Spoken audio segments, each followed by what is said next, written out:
Hi friends, ಎಲ್ರಿಗೂ ನಮಸ್ಕಾರ. ಎಲ್ಲರೂ ಹೇಗಿದ್ದೀರಾ? ಐ ಹೋಪ್ ಎಲ್ಲರೂ ಚೆನ್ನಾಗಿದ್ದೀರಾ ಅಂತ ಭಾವಿಸ್ತಾ ನಾವಿವತ್ತು ಅರ್ಕೇಶ್ವರ ದೇವಸ್ಥಾನಕ್ಕೆ ಹೋಗ್ತಾ ಇದ್ದೀವಿ.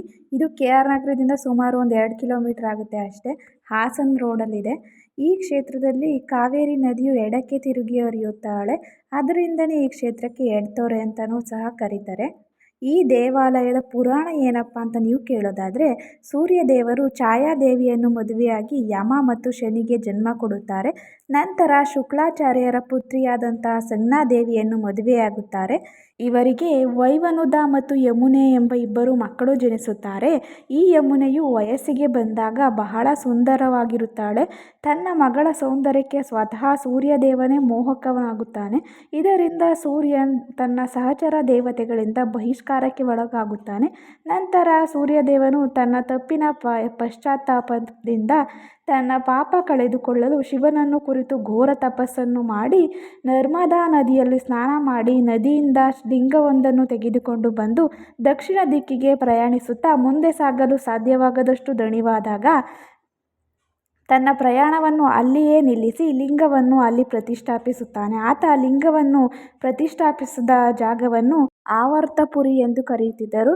ಆದರೆ ಪ್ರಸ್ತುತ ಇವಾಗ ಇದನ್ನು ಎಡತೊರೆ ಅಂತ ಕರೀತಾರೆ. ಸೂರ್ಯನು ಪ್ರತಿಷ್ಠಾಪಿಸಿದ ಲಿಂಗ ಅರ್ಕೇಶ್ವರ ಅಂತ ಕರೀತಾರೆ. ಈ ದೇವಸ್ಥಾನದ ಪಕ್ಕದಲ್ಲೇ ಇರೋ ಕಾವೇರಿ ತೊರೆಯಲ್ಲಿ ಸೂರ್ಯದೇವರು ಪ್ರತಿನಿತ್ಯ ಸ್ನಾನ ಮಾಡಿಬಿಟ್ಟು ಲಿಂಗಕ್ಕೆ ಪೂಜೆ ಸಲ್ಲಿಸ್ತಾ ಇರ್ತಾರೆ. ಹೀಗೇನೆ ಶಿವನನ್ನು ಕುರಿತು ತಪಸ್ಸನ್ನು ಆಚರಿಸ್ತಿರ್ಬೇಕಾದ್ರೆ ಒಂದಿನ ಮಹಾಶಿವರಾತ್ರಿ ದಿನ ಆಗಿರುತ್ತದು. ಆ ದಿನ ಸೂರ್ಯನ ತಪಸ್ಸನ್ನು ಮೆಚ್ಚಿ ಶಿವ ಅನುಗ್ರಹಿಸ್ತಾನೆ. ಆದ್ದರಿಂದನೇ ಪ್ರತಿ ವರ್ಷವೂ ಮಹಾಶಿವರಾತ್ರಿಯಂದು ಬೆಳಗ್ಗೆನೇ ಸೂರ್ಯನ ಕಿರಣಗಳು ಲಿಂಗವನ್ನು ಮುಟ್ಟಿ ಪೂಜಿಸುವಂಥ ದೃಶ್ಯನ ನಾವು ಈ ಒಂದು ದೇವಸ್ಥಾನದಲ್ಲಿ ಕಾಣ್ಬೋದು.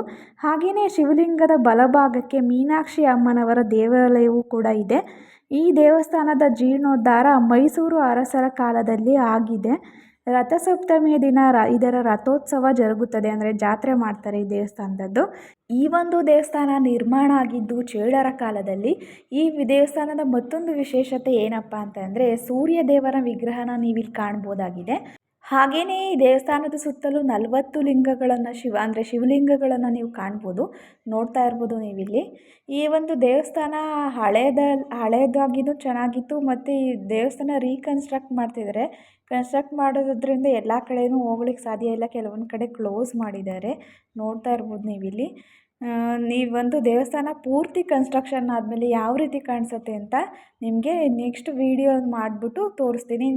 ಯಾರಿಗಾದ್ರೂ ಕನ್ಸ್ಟ್ರಕ್ಷನ್ ಆಗಿರೋವಂಥ ದೇವಸ್ಥಾನದ ವಿಡಿಯೋ ಬೇಕಪ್ಪ ಅಂತಂದರೆ ಕಮೆಂಟ್ ಬಾಕ್ಸ್ನಲ್ಲಿ ಕಮೆಂಟ್ ಮಾಡಿ ಹೇಳಿ, ನಾನು ವಿಡಿಯೋ ಮಾಡಿ ನಿಮ್ಮೊಟ್ಟಿಗೆ ಶೇರ್ ಮಾಡ್ತೀನಿ.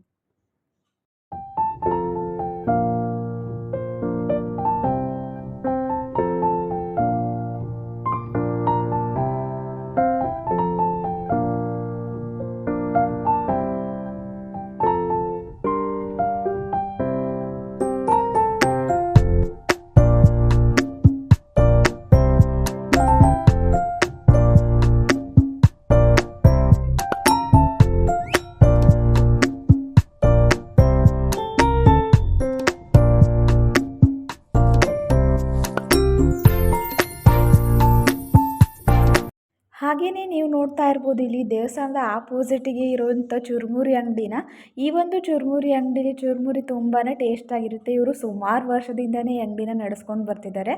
ನೀವು ಯಾವಾಗಲೂ ದೇವಸ್ಥಾನಕ್ಕೆ ವಿಸಿಟ್ ಮಾಡಿದಾಗ ಈ ಒಂದು ಚುರುಮುರಿನ ಮಿಸ್ ಮಾಡದೆ ಟ್ರೈ ಮಾಡಿ ಅಂತ ಹೇಳ್ದೆ ಈ ವಿಡಿಯೋನ ಇಲ್ಲಿಗೆ ಎಂಡ್ ಮಾಡ್ತಾಯಿದ್ದೀನಿ. ಈ ವಿಡಿಯೋ ನಿಮ್ಗೆ ಏನಾದರೂ ಇಷ್ಟ ಆಗಿದರೆ ಪ್ಲೀಸ್ ಒಂದು ಲೈಕ್ ಮಾಡಿ, ಶೇರ್ ಮಾಡಿ. ಹಾಗೆಯೇ ನೀವಿನ್ನೂ ನಮ್ಮ ಚಾನಲ್ನ ಸಬ್ಸ್ಕ್ರೈಬ್ ಮಾಡಿಲ್ಲ ಅಂತಂದರೆ ದಯವಿಟ್ಟು ಸಬ್ಸ್ಕ್ರೈಬ್ ಮಾಡಿ ಅಂತ ಹೇಳ್ತಾ ಥ್ಯಾಂಕ್ಸ್ ಫಾರ್ ವಾಚಿಂಗ್.